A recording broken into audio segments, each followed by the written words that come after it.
Welcome, Russ. I'm really glad you could join us here today. Thank you, Andrew. So, today you're the Director of Research at Apple, and you also have a faculty, a professor at Carnegie Mellon University. So I'd love to hear a bit about your personal story. How did you end up doing this, deep learning work that you do? Yeah, it's actually, to some extent, I started in deep learning to some extent by luck. I did my master's degree at Toronto, and then I took a year off. I was actually working in the financial sector. It's a little bit surprising. And at that time, I wasn't quite sure whether I want to go for my PhD or not. And then something happened, something surprising happened. I was going to work one morning, and I bumped into Jeff Hinton. And Jeff told me, hey, I have this terrific idea. Come to my office, I'll show you. And so we basically worked together, and he started telling me about, these Boltzmann machines and contrastive divergence and some of the tricks which I didn't at that time quite understand what he was talking about. But that really was very exciting and really excited me. And then basically within 3 months, I started my PhD with Jeff. So that was kind of like the beginning, because that was back in 2005, 2006, and this is where some of the original deep learning algorithms using restricted Boltzmann machines and supervised pre-training were kind of popping up, and so that's how I started. It was really that one particular morning when I bumped into Jeff completely changed my future career moving forward. And then in fact you were a co-author on one of the very early papers on restricted Boltzmann machines that really helped with this resurgence of neural networks and deep learning. Tell me a bit more what that was like, working on that seminal. Yeah, this was actually a really this was exciting year. It was my first year as a PhD student, and Jeff and I were trying to explore these ideas of using restricted Boltzmann machines and using pre-training tricks to train multiple layers. And specifically, we were trying to focus on autoencoders. How do we do nonlinear extension of PCA effectively? And it was very exciting because we got these systems to work on MNIST digits, which was exciting. But then the next steps for us were to really see whether we can extend these models to dealing with faces. I remember we had this Olivetti faces data set. And then we started looking at, can we do compression for documents? So we started looking at all these different data, real valued, count, binary. And throughout, a year, it was, I was a first-year PhD student, so it was a big learning experience for me. But really within 6 or 7 months, we were able to get really interesting results and really good results. Something that we were able to train these very deep autoencoders. This is something that you couldn't do at that time using sort of traditional optimization techniques. And then it turned out into a really exciting paper for us. That was super exciting year because it was a lot of learning for me, but at the same time the results turned out to be really impressive for what we were trying to do. So in the early days of this resurgence of deep learning, a lot of the activity was centered on restricted Boltzmann machines and then deep Boltzmann machines. There's still a lot of exciting research there being done, including some in your group, but what's happening with Boltzmann machines and restricted Boltzmann machines? Yeah, that's a very good question. I think that in the early days, the way that we were using restricted Boltzmann machines is you sort of can imagine training a stack of these restricted Boltzmann machines that would allow you to learn effectively one layer at a time. And there's a good theory behind, when you add a particular layer, it improves the variational bound and so forth under certain conditions. So there was a theoretical justification, and these models were working quite well in terms of being able to pre-train these systems.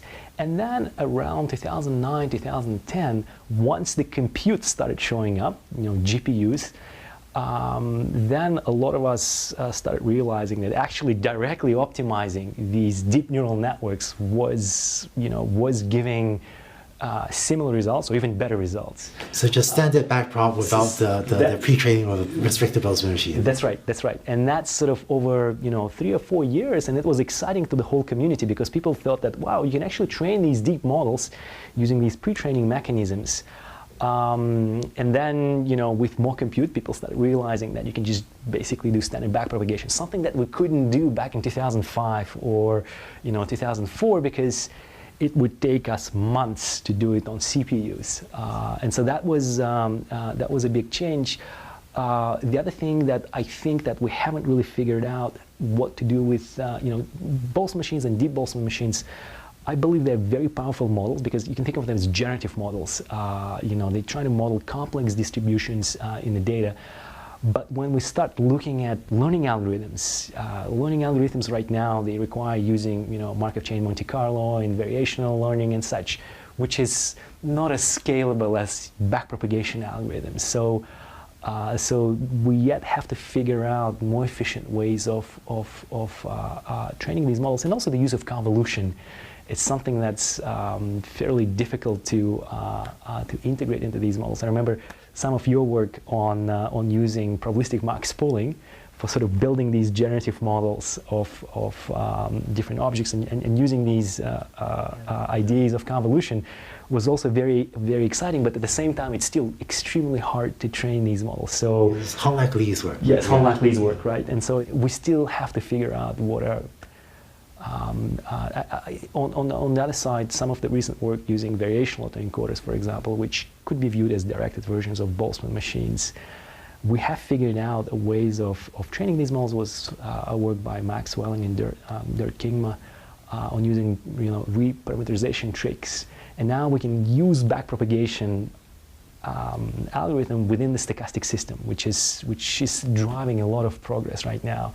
But we haven't quite figured out how to do that in the case of Boltzmann machines. So that was actually a very interesting perspective that I actually wasn't aware of, which was that in an earlier era where computers were slower, that the RBM pre-training was really important. It was only faster computation that drove switching to standard backprop.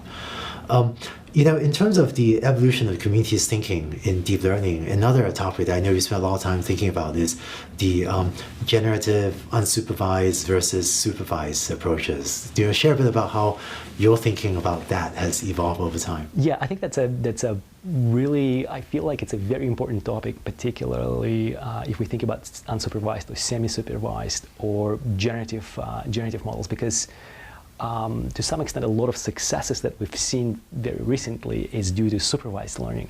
And back in the early days, unsupervised learning was primarily viewed as unsupervised pre-training because we didn't know how to train these multi-layer systems. And even today, if you're working in a settings where you have lots and lots of unlabeled data and a small fraction of labeled examples, these unsupervised pre-training models, so building these generative models can help. For supervised tasks. So I think that a lot of us in the community, it's kind of like was the belief when I started doing my PhD, it was all about generative models and trying to learn these stacks of models because that was the only way for us to train these systems. Today, there is a lot of work right now on generative modeling. If you look at generative adversarial networks, if you look at variational autoencoders, deep energy models is something that my lab is working on right now as well. I think it's very exciting research, but perhaps we haven't quite figured out. Again, for many of you who are thinking about getting into the deep learning field, this is one area that I think we'll make a lot of progress in, hopefully in the near future. So unsupervised learning. Unsupervised learning, right. Or maybe you can think of it as unsupervised learning or semi-supervised learning, where I give you some hints or some examples of what different things mean, and I throw you lots and lots of unlabeled data. So, that was actually a very important insight that in an earlier era of deep learning where computers were just slower, the restricted Boltzmann machine and deep Boltzmann machine that was needed for initializing the neural network weights, but as computers got faster, straight backprop then started to work much better. So, one other topic that I know you've spent a lot of time thinking about is the supervised learning versus generative models, unsupervised learning approaches. So, tell me a bit about how your thinking on that debate has evolved over time? I think that we all believe that we should be able to make progress there. It's just all the work on Boltzmann machines, variational autoencoders, GANs, you can think a lot of these models as generative models, but we haven't quite figured out, how to, really make them work. And how can you make use of large volumes? And even for, I see a lot of in IT sector,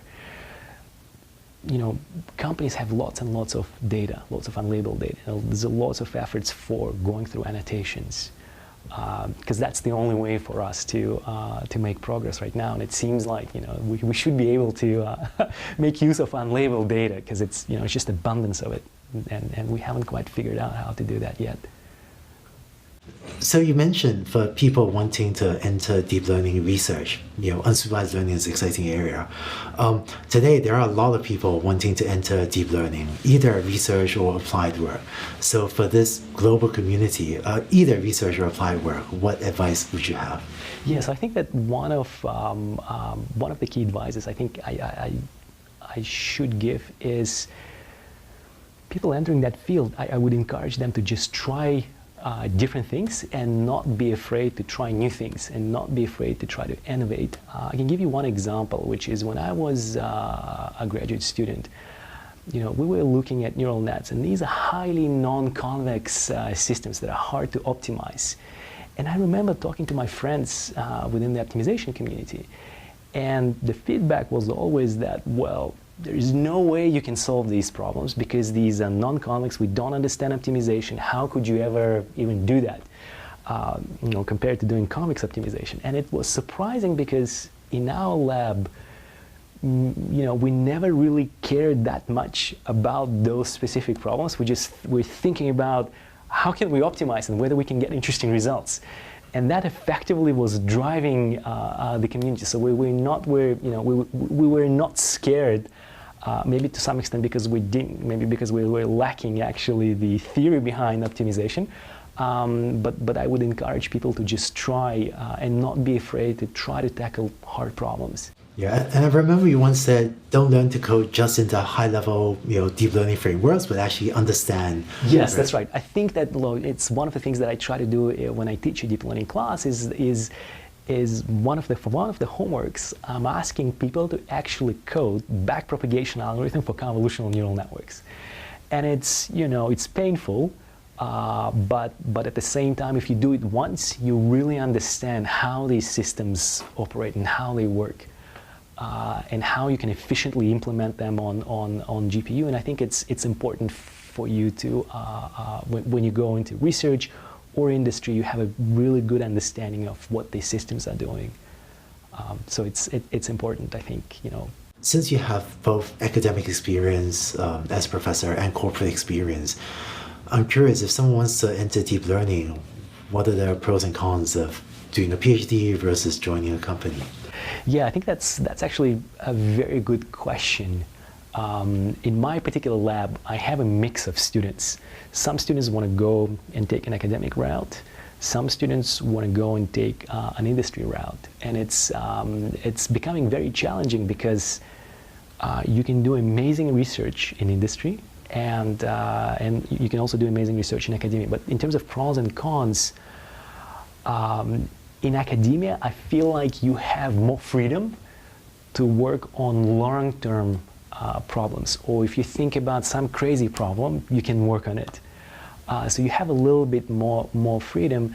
At the same time, the research that you do in industry is also very exciting because in many cases, with your research, you can impact millions of users if you develop, a core AI technology, and obviously within the industry you have much more resources in terms of compute and be able to do really amazing things. So there are pluses and minuses. It really depends on what you want to do. And right now it's very interesting environment where academics move to industry, and then folks from industry move to academia, but not as much. And so it's very exciting times. It sounds like academic machine learning is great and corporate machine learning is great, and the most important thing is to just jump in, right? Either one, just jump in. So it really depends on your preferences, because you can do amazing research either place. So you've mentioned unsupervised learning as one exciting frontier for research. Are there other areas that you consider exciting frontiers for research? Yeah, absolutely. I think that what I see in our community right now, particularly in deep learning community, is there are a few trends. One particular area that I think is really exciting is the area of deep reinforcement learning, because we were able to figure out how we can train agents in virtual worlds. And this is something that's in just the last couple of years to see a lot of progress of how can we scale these systems, how can we develop new algorithms, how can we get agents to communicate to each other, with each other, and I think that area is, and in general the settings where you're interacting with the environment is super exciting. The other area that I think is really exciting as well is the area of reasoning and natural language understanding. So can we build dialogue-based systems? Can we build systems that can reason, that can read text and be able to answer questions intelligently? I think this is something that a lot of research is focusing on right now. And then there's another sort of sub-area also, is this area of being able to learn from fewer examples. So typically, people think of it as one-shot learning or transfer learning, a setting where, you learn something about the world and I throw you a new task at you and you can solve this task very quickly, much like humans do, without requiring lots and lots of labeled examples. And so this is something that's a lot of us in the community are trying to figure out how we can do that, and how can we sort of come closer to human-like learning abilities. Thank you, Russ, for sharing all the comments and insights. So it was especially interesting hearing the story of your early days doing this. Thanks, Andrew. Yeah. Thanks for having me.